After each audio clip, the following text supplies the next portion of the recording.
الحمد لله وحده والصلاة والسلام على من لا نبي بعده. أما بعد، السلام عليكم ورحمة الله وبركاته. بارك الله فيكم. برادر، در اینجا در مسئله مسابقه های زد و خوردی که بگویم مسابقه های آمیخته از هر نمود زد و خورد به مانند MMA یا که UFC یا که مسابقه های زد و خورد دستی به مانند بوکس که این همه ریاضی هست صحبت کرده اند و از نام یک طالب علمی به قوت گفته شدند که گویا یک طالب علمی به قوت که یعنی علمدار این نمودی مسابقه ها را که امروز در عالم غرب معروف است حلال می داند و یگان جای حرامیش در نزد او ثابت نشده است و همان جایهایی که گویا سبب حرام بودنش می شود بمانند اختلاط، بمانند کشودن عورت، بمانند بروی زدن، از همین امثال عملها و چیزهایی که سبب حرام بودن این بازی می شود گفتند یعنی این حجت نمی شود برای حرام بودن و این نمودی یعنی بگویم سبب ها را انکار کردند که گویا این چیزها سبب شده نمی تواند برای حرام شدن. بارک الله فیکم. اولا ما میگیم که در این مسئله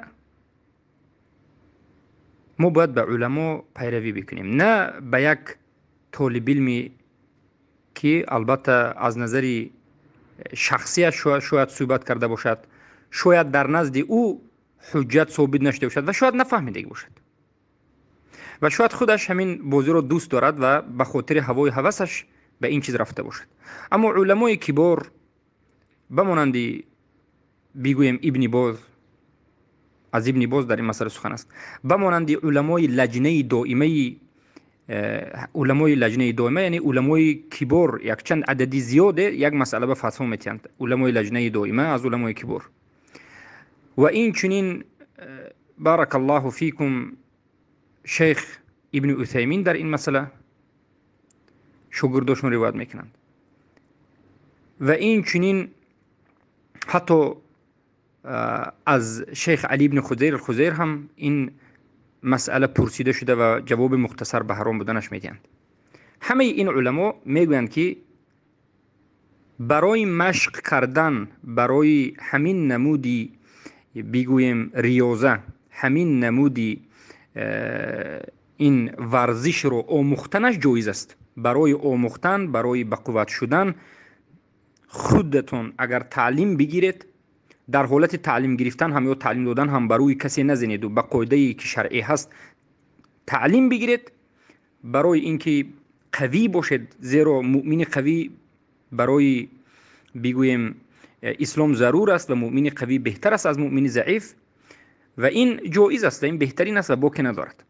اما بعد از ورزش رو آموختن شما به مسابقه ها برایید، به نمایش ها برایید، به خاطر پول به یک نظام مخصوص داخل شوید که این نظام به شما مراقب شما را اختیار میکند. در اینجا قاعده های مخصوص وجود دارد، البته که یک مبلغ های معین گذاشته شده است و شما جنگ میکنید به خاطر به جای اول رسیدن، به خاطر یک مدال رو به دست آوردن یا به خاطر بیرق کفری یک دولت خود رو برداشتن یا به خاطر یک مبلغ معین جنگ میکنید و جنگ شما آمیخته باشد و امکانیت بروی زدن باشد، یعنی بروی زدن هم جایز باشد، این نمودی مسابقه ها مطلقا حرام است. دلیل چیست؟ دلیل این است اولا که یک چند دلیل هست، البته از یک چند جانب بیان میکنیم. دلیل اول، پیامبر صلی الله علیه و سلم برای انسان حرام کرده اند که به خودش ضرری بیارد و به کسی ضرر بدهد و البته از نظر شریعت انسان خودش رو به ضرر تخمینا تقریبا مثلا شما میدونید که شما رو لطکوب میکند لیکن پول میگیرید، به این نمودی بگویم ورزش یا به این نمودی کار به خود کسب گرفتن و پول کار کردن حرام است. زیرا پیامبر صلی الله علیه و آله میگن فإن علیک لنفسک حقا، نفست بر تو حق دارد. باید نفست رو، یعنی جسمت رو احترام بکنی. ظلم کردن حق نیست. حتی پیامبر صلی الله علیه و آله به خاطر ظلم نکردن نفس میگویند که یک جسمت به جای سایه و یک قسم جسمت به آفتاب نشین، یا به آفتاب کاملا شین یا به سایه کاملا شین. این یک عدل است به جسم که شما به خاطر مبلغ برآمده زنازنی کرده پول گرفتن حرام است. هر کسی چیز بگوید این فتوای علمای لجنه دائمه و علمایی که نمبر کردن و علمای دیگر زیاد صحبت کرده است. پس امکانیت است که بروی شما زند، برویش زنید، اما مبلغ میگیرید، پس این بازی حرام است. زیرا که شما ضرر به نفس آورده ایستادید. یکی از حرام بودنش ضرر به نفس آورده است و قاعده هست که لا ضرر ولا ضرار. انسان مسلمان نه به خودش نه به کسی دیگر ضرر بیاورد.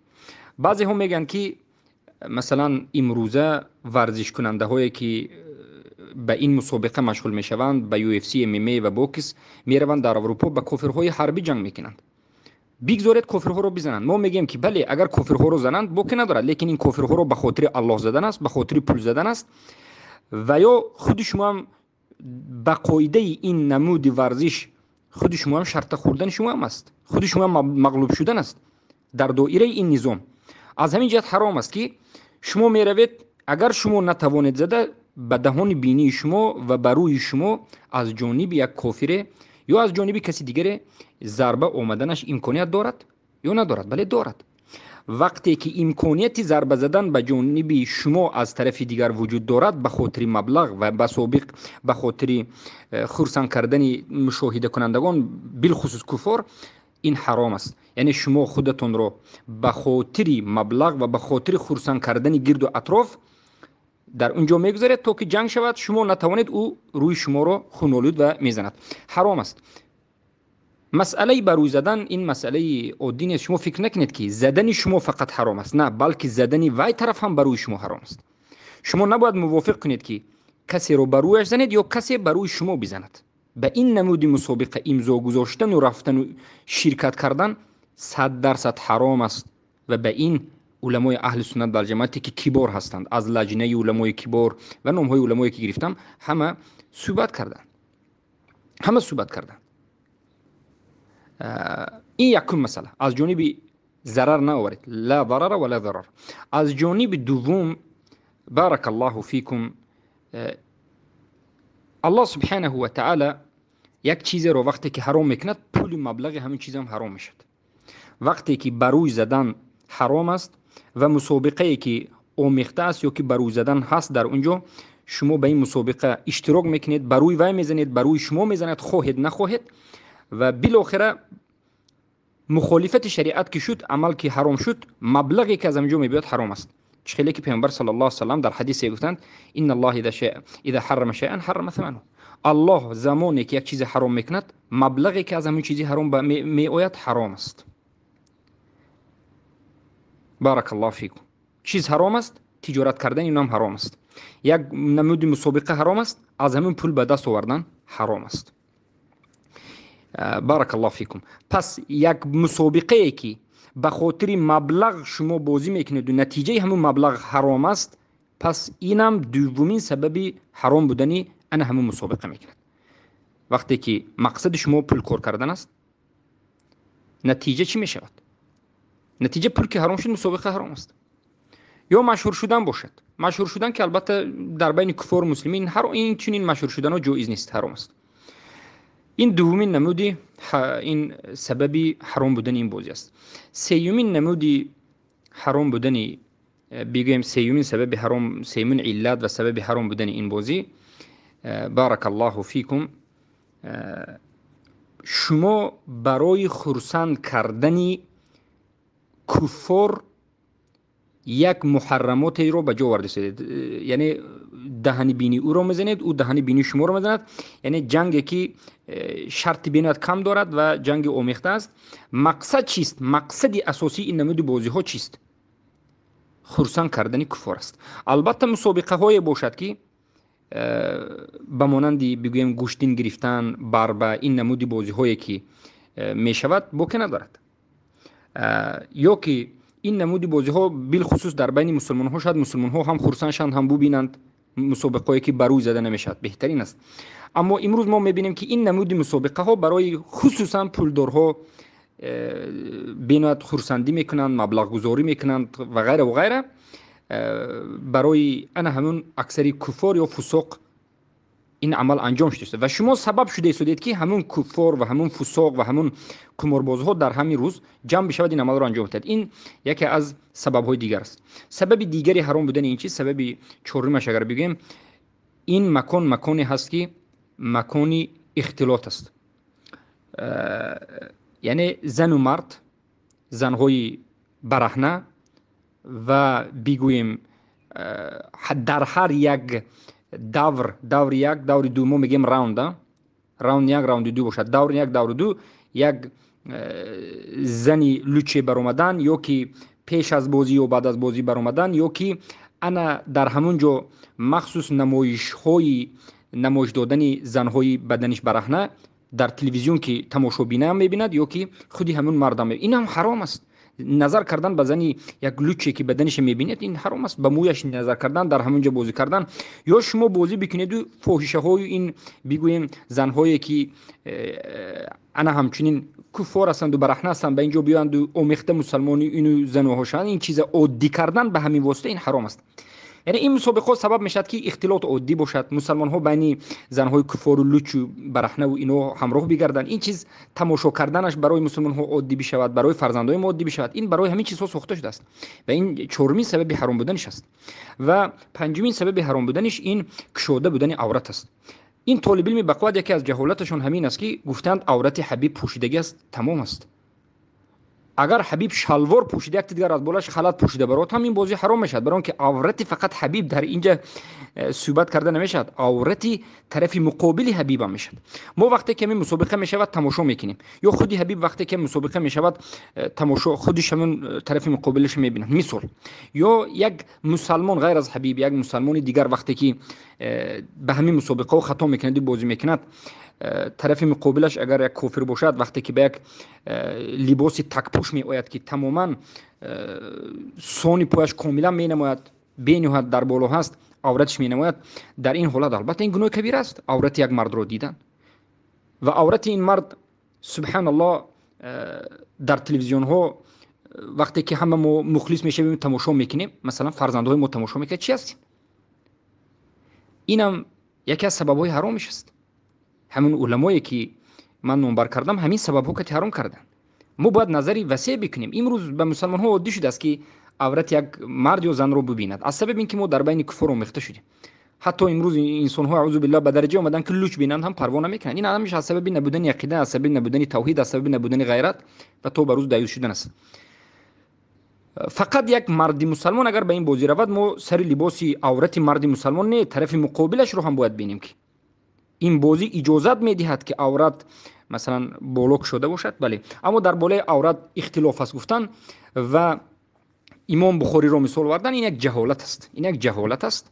امام بخاری رحمه الله ثانی پا رو یک وجب از زانو بالا رو هیچ وقت اجازه ندادن. چه خیلی که ما امروز از این بازی کننده ها بسیاری کفارش میبینیم که یک وجب هم بالاتر قریب که همه جسمش کشودگیش هم هسته، بسیارتر مثلا ترسوهای وقتی که تنگ و بالا میپوشد هست وجود دارد. ما اینا انکار کرده نمیتونیم.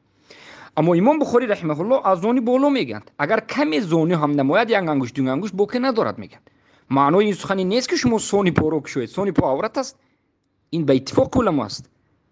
اختلاف فقط کمی در بالای زانو و خود زانی است. البته زانی عورت نیست، لیکن از خود زانو که بالا میبراید 4 انگشت و 3 انگشت این عورت است و این حرام است و دیدن این چیز حرام است. بارک الله فیکم. این یک مسئله دیگر است. باور کنید یک چند دیگر سبب‌های دیگر وجود داشت. بمانند اینکه علما میگویند هر مسابقه که مسلمان رود و داند که در مسابقه این مسلمان و به سبب همین که مشهور شده است و به نهایت کفار و مسلمین همه به این مخلص هستند و در بازی این شاید میلیون ها انسان پول همدیگر را باطل بخورند، حرام است. باطل خوردن پول هم به واسطه قمار باطل خورده می شود، هم خریدن این بازی ها رو خریده تماشا کردن. که به میلیون ها دلار خریده می شود. در دولت های مسلمان نشین جوان های مسلمان میلیون ها میتونن تماشا میکنند. پول رفتن پول به جیب کفار از مسلمین در حالت باطل، فریب و نیران کردن خوردن پول مسلمان است. لا تاکلوا اموالکم بینکم بالباطل، به همین دلالت میکنه علما میگن. و بعد از این بارک الله فیکم، انا همون بسیار قماربازهایی که میلیون ها و میلیارد ها در این بازی های مثلا مخصوص همین بازی ها غلبه میکنند، البته که با ریاستی انا همین تأسیس دهنده های این بازی همکاری دارند. این معروف است، هم با همه نمودی بازی ها و بالخصوص بازی های این جنگی UFC MMA و غیره، بوکس، اینها عادتا قماربازان سخت‌ترین عالم در این بازی با همون مؤسس های این بازی همکار هستند، با همدیگر مشورت میکنند. مبلغی اگر زیاد غلبه کنند هم به همون بریده و هم به این یعنی یک فائزهای معین دارد. اینو گرچنده که بعضی بالکل این کار میکنند، این کار کرده نمیشود. این چیز آمیخته بینا شدید است و این همه حرام است. و بعد از این بارک الله فیکم، برداشتن بیرق کفار است. شما میگید که خیر فلان نفر نبرداشت، لیکن دیگر نفر میبردارد. بیرق کفار این چی است؟ این طاغوت است. برداشتن بیرق کفر این کفر است. اگر همنا دوست داشته برداشته بوسه کرده این دولت من و وطن من کفر میشوید. و یکی از دیگر ممانعت های چندمیش است، هشتم نویمش است که از نام دولت شما را اعلام میکنند. شما آیا میتوانید که از نام اسلام خودتون اعلام بکنید؟ هر کسی که به این جنگ از نام بگیم از طرف مسلمان ها میرود، بازی مسابقه میکند، آیا میتواند بگوید که از نام مسلمان ها یک نفر آمد جنگ میکند به یک امریکانس بگید؟ نه، میگه که از روسیه هست، یا که از مثلا تاجیکستان است، یا که از فلان جا است. وقتی که شما غلبه میکنید، شما خواهیدم نخواهیدم نام دولت کفری رو میبردارید. شما نباید دولت کفری رو نامش رو بردارید. و همین مسلمانی که امروز چمپیون یکی از بازی است، ببینید به نام کفاری روسیه رو برداشت، با همین پوتین هم نشست شد. به خاطر چی همین رکلام کردن همین چیزها، در یعنی رکلام کردن دولت کفری، گویا که این دولت خوب است، مسلمان ها آزاد است، مرحمت بیمارال شما گردید، سپورت هست، همین چیز هست، ما یک دولت خوب هستیم، گفتن گپ است، در حالتی که از جانب دیگر مسلمان ها رو نابود کرده است. این همه بازی های مخصوص برای فریب دادن و نابود کردن و عقیده مردم مسلمان ها رو نابود کردن و به همین چیزها انداختن است. و این نبودن الولا و البرا است. کجا هست یک مرد مؤمن موحد که براءتش از کفار، که کفار رو اینقدر خرسند کند، کفار رو به اینقدر مبلغ های قمار بازی ها درآورد و دولت نامی کفار رو بالا کند؟ سبحان الله، اینجا هزارها مخالفت است اگر با میده چودش برویم و این حرام است و به حرام بودن شک نیست. از همین جهت به همون انسان هایی که طالب علم هستند در این مسائل از اجتهاد شخصی خود صحبت نکنند، به حدیث ها نظر بکنند. پیامبر صلی الله علیه و سلم وقتی که گفتند که وقتی که یکی از شما جنگ میکنید از وجه فتق الوجه فان الله خلق آدم علی صورتی، گفتند یعنی وقتی زدن از روی احترام که گفتن. امام نووی ببینید که در زیرش چی میگن، دیگر ابن حجر اسقلانی و دیگر علمای ببینید میگن که حتی در حالتی یک آدمی که گناه کرده است یا یک مخالفت شریعت کرده است بر روش نمیزنید. از همین جهت کسی که زنا کرده است به تمام بدنش زده شود هم بر روش زده نمیشود. حتی آدمی که زنایی بگویم، اگر آدمی یک مرد زندار یا یک زنی شوهردار اگر زنا کند رجم است، معروف است. اگر رجم به سر یک کسی صادر شود، به سنگ بر روی همون آدم زدن ممکن است. گرچه که شما وی میکشید، باید کشید وی زده به سنگ، لیکن بر رویش زدن ممکن است. چلی که در حدیث سنن و مسند اومده است، امام ترمذی روایت میکنه، ابو داود و غیره، که پیامبر صلی الله علیه و سلم به پیامبر صلی الله علیه و سلم یکی از نفرها میگه که پیامبر صلی الله علیه و سلم من میکنه که لا تلقوا علی وجه میکن، یعنی رویش به سنگ زده نکشید میگن. از همه جهت سنگ زدن یا که موش زدن یا که به یک چیزی دیگر زدن حرام است. اما اگر شما گویید که پس این جنگ هایی که بین مسلمان و کفار جهاد و مسئله جهاد دیگر چیز است، این بازی ها رو بعضی ها حتی به جهاد مقایسه میکنن. این یک جهالت، این یک دوری از قرآن و سنت، این یک گمراهی است که یک آدمی که رود از یک بازی حرام میلیون ها کار کند و کفار خرسند بکند، براعت نداشته باشد، این شما مثلا به جهاد قیاس کنید و غیره و غیره. این مسائل جانب های بین‌الملل نازکی دارد. از همین جهت به نفس خود نظر کرده انسان نباید به علما بازگردد. بارک الله فیکم.